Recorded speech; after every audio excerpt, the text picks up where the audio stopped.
Hey, what's going on YouTube? This is Sever7, and today we are checking out the Nichols Knives Guppy 3.5.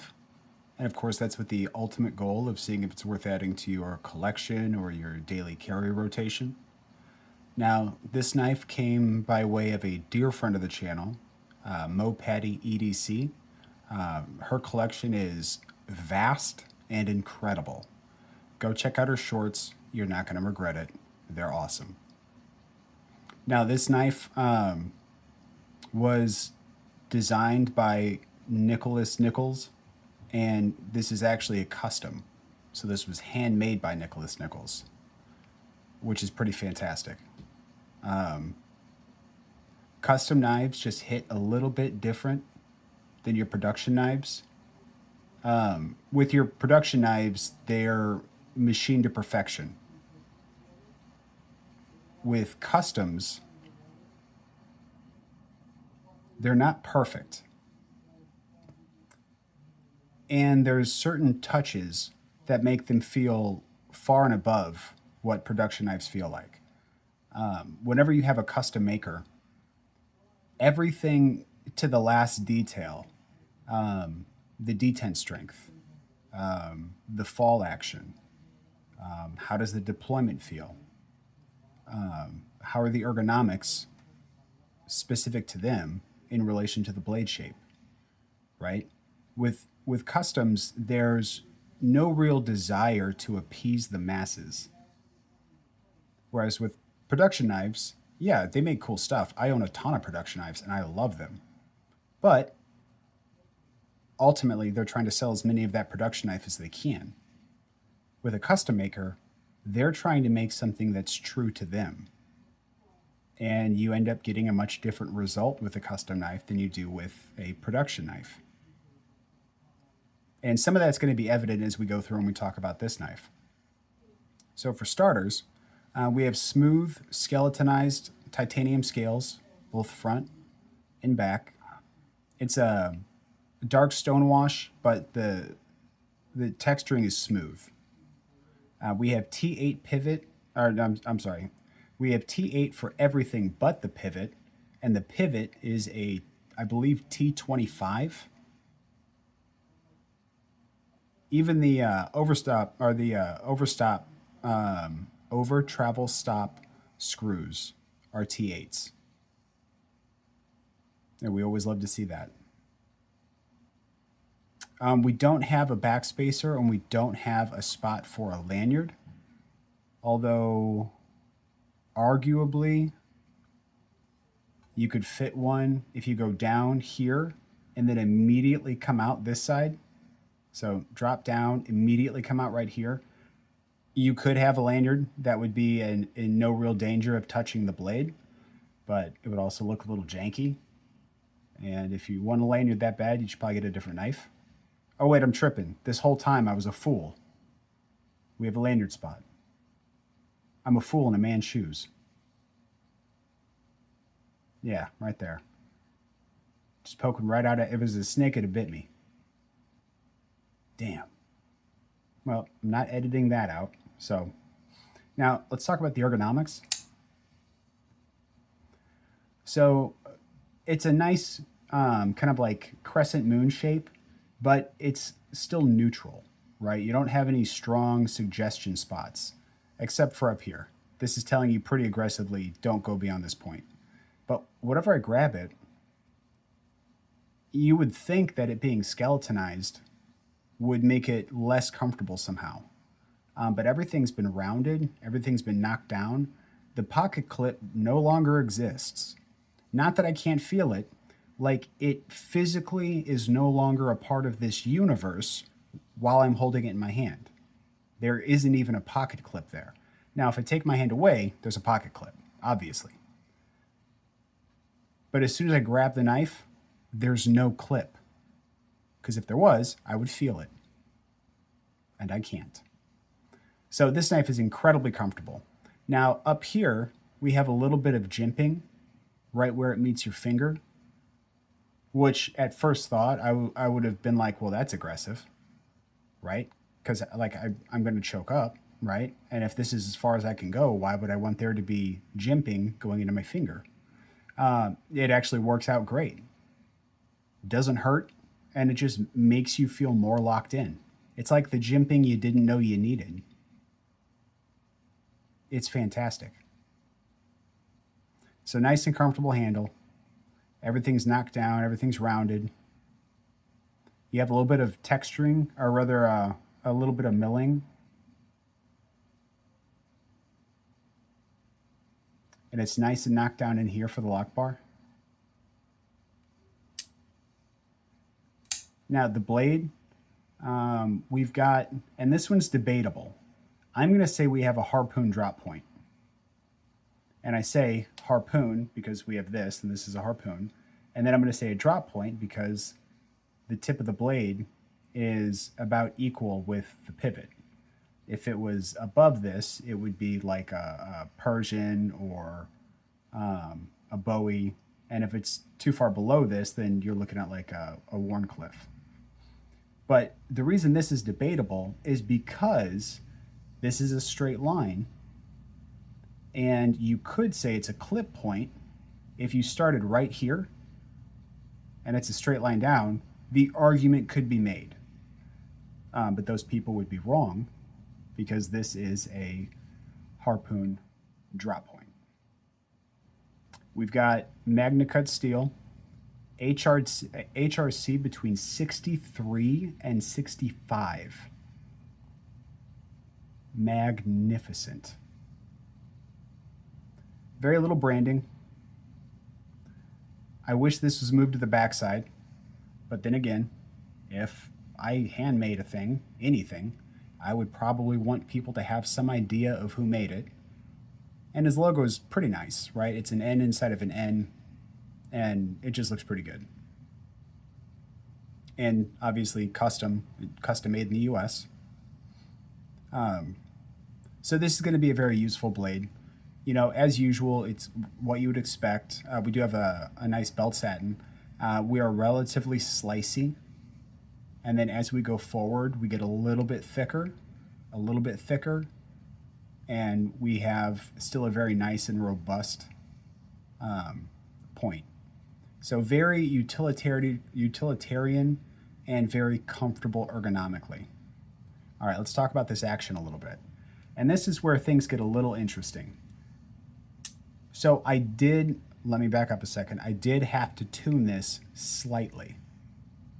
And that's because it was impossible to use the thumb studs for a reverse flick, and it was barely possible to do it with a thumb flick.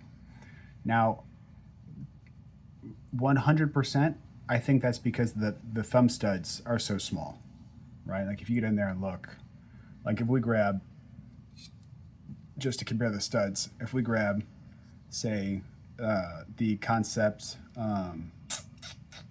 Deadite, you can see there's about twice the surface area on the Deadite than there is on the Guppy, right? So this is this tapers outward and gives you a lot of real estate to flick. This one here is just kind of a straight line, and it doesn't give you as much real estate. So, I wanted to tune that a little bit so they were both functional. Now the flipper was functional the whole time. You get a nice, positive, snappy, solid lockup, good acoustics. And then for the drop, you want this to catch your thumb. So when you drop it, because it drops pretty quick, you already passed the detent.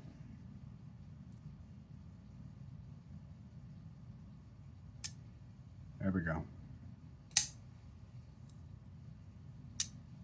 And that ting at the bottom.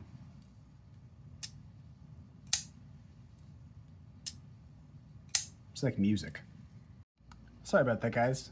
Phone decided to stop recording because I had too little memory. I need a new phone. So now we're back at it. We were talking about the acoustics and the action, but we've only done it with the flipper. So now that I've tuned a little bit, the thumb studs are now a much more viable option. Now it can be reverse flicked, thumb flicked, and in general just fidgeted with. Whereas before you would sit there and push and push and push and push and you couldn't get it to go. Now, I know for a fact that's not typical of Nichols knives because I've seen people unbox them and open them and just right away. Now, don't get me wrong, most people mention the tiny thumb studs. I think that's pretty consistent feedback. But it being, it requiring 12 pounds of pressure to break the detent, that's not typical. So, but then again, in the world of customs, sometimes, you get those quirks. Sometimes those things happen.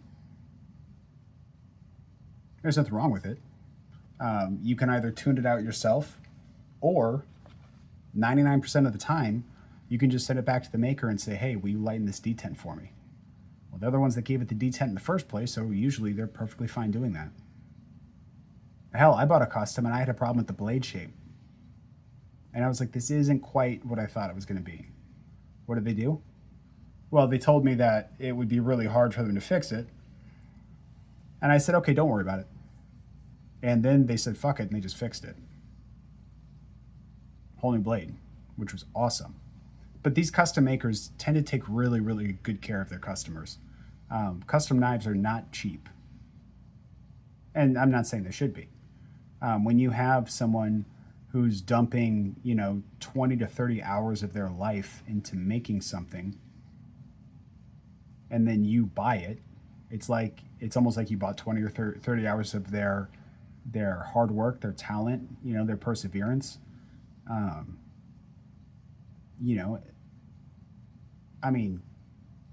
Yeah, it's going to cost money. But you also get a really unique experience. Something between you and the maker. Where, because you have a custom maker pumping out like what, maybe 50 knives a year. And I know that would be high for most of them, but like if it's their full-time gig, maybe 50 knives a year. That's not very many. I mean, that's like one a week, roughly. So you get a unique piece. You become part of like an exclusive group of people that enjoy that maker. I mean, when you see these like the Facebook groups with like a maker and their followers, I mean, it is like its own community within a community. It's like the knife community, then the enthusiast community, then the custom community, and then you have the community under this one maker. Like you're getting down so niche, and I mean, yeah, it's crazy, to be that deep into it. But like my favorite custom maker ever is Unkovsky. And I know anytime I get to talk to him or chat him up or anything like that, I light up. I'm like a little kid in a candy store. And the fact that I have 3 Unkovskys now, and the fact that I can own those, they're mine, and, I can do whatever I want with them. And that man, who I have a tremendous amount of respect for, put his, time and effort and sweat and tears and maybe a little blood. It's a blade after all. He probably bled on it. Yeah, that means something to me, and then getting to share his story with the people I talk to. I mean, it's just it's so much more than just buying a knife when you buy a custom. So much more than just buying a knife. So, at least for me. I mean, I know there's people out there that, because when you get a custom, you've gone way past utility. For anybody that's new to knives, there's knives that cost over $1,000. There's knives that cost over $10,000. You can get a good utility folder, something that doesn't suck and will do the work you need it to do on a daily basis. You can get one for about $30. That would be the CJRB Pyrite Lite, I believe, is about $30, 30 or $40. That's all you need. It will literally do what this will do.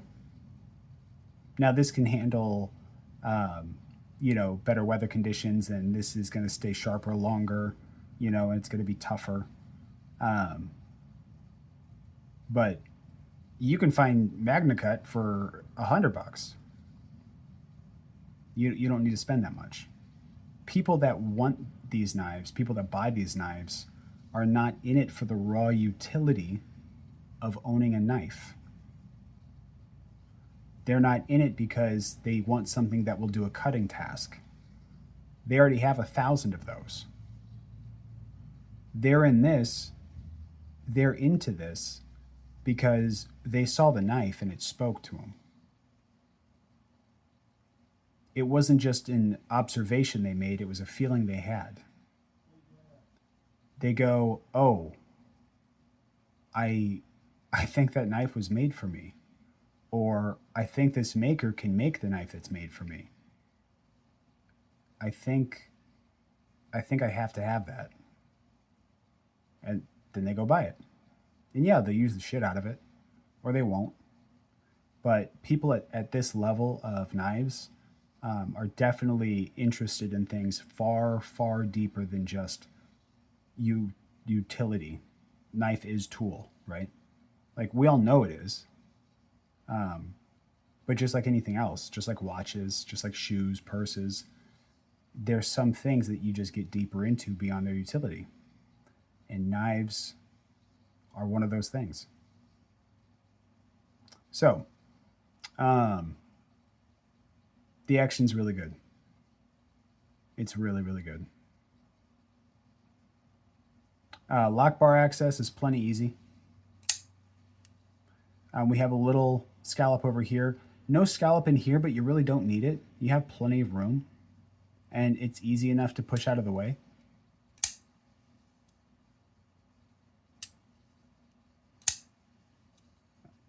Oh, that action. I would say it's not lefty friendly because one, the clip's not reversible, but also if you're over here, you can use the flipper and not touch the lock bar. But like if you're holding this and you want to reverse flick it, you kind of have to get in there pretty tight, and it's kind of awkward. You can get back here and push it up, ideally, but not really, right? If I was a lefty, I would ask for a lefty version if he makes those. Now, overall, we're sitting at about 8.1 inches with a 3.5 inch blade and a blade to handle ratio of 0.76 or 76%. And we have a weight of 5.1 ounces, a couple size comparisons. Dwarfing the Altus.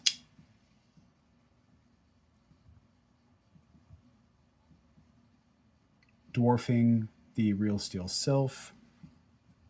Let's grab another knife. It's a little bit bigger that you guys have not probably owned, but some of you have. The Concept. I want to say it's the Deadite. Am I tripping? Nope, it's the Deadite. Thank God. And the Concept Deadite comes in, man, pretty smack dab even. Yeah, so it's about the size of a Concept Deadite. A review coming soon on this knife. I love this knife. Just spoiler alert, I love this knife. All right, so how much does this bad boy cost? Honestly, it's a really good freaking price. This thing comes in at $635. $635. And some people are going to be like, what do you mean that's good? That's $635. You buy a PlayStation 5 with that. You know, that's a car payment. Yeah. I get it. But, you know, you assume it takes 20 hours to make this by hand. $635. Well, okay, what did he have to pay for materials? How much is he getting an hour? Nothing. I mean, he's basically working minimum wage. I haven't done the math on it, but if I do some quick math, $635, let's say he put 20 hours into it, you're looking at right around $20 an hour. Yeah, there's some change there, but then you take out the cost of materials and stuff. So yeah, $20 an hour. That's not, you can work at McDonald's for $20 an hour, right? This man at $635 is not in it for the money. He's in it to break even and maybe get a little pocket change. He's not in it for the money. especially when you consider the cost of this level of craftsmanship, this level of machining. This is like going to college and getting a PhD, and then instead of becoming a veterinary, you become a vet tech, which you don't need a certification for. You just go do it, and you make like $20 an hour, right? His time is worth way more than what he's charging for these knives. The only reason he's doing these knives is for his own personal reasons, be it a love for the craft, trying to improve his skills, whatever. But he's 100% not in it for the money, and it's $635 for all American, handmade, custom. He's not even like a new maker off the streets. Like sometimes new makers charge very little just to get their name out there. That's not him. People know Nichols. I mean, here's his card. He was on Forged in Fire, season 7, episode 33. Like people know who he is. And to charge only $635 for a knife like this, insane. If you would have asked me, I would have assumed, based on my experience with knives, the build quality, I would have assumed probably, I would say I probably would have assumed $875 to $950. That's about where I would have assumed this knife would land at.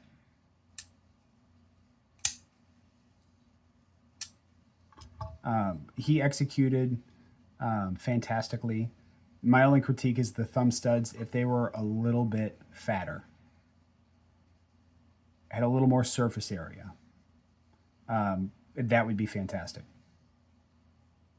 Outside of that, though, this knife's executed really, really well. He did a great job. Fatten up those thumb studs, and we will be in business. So for me, this would be a carry all day long. All customs are carries for me.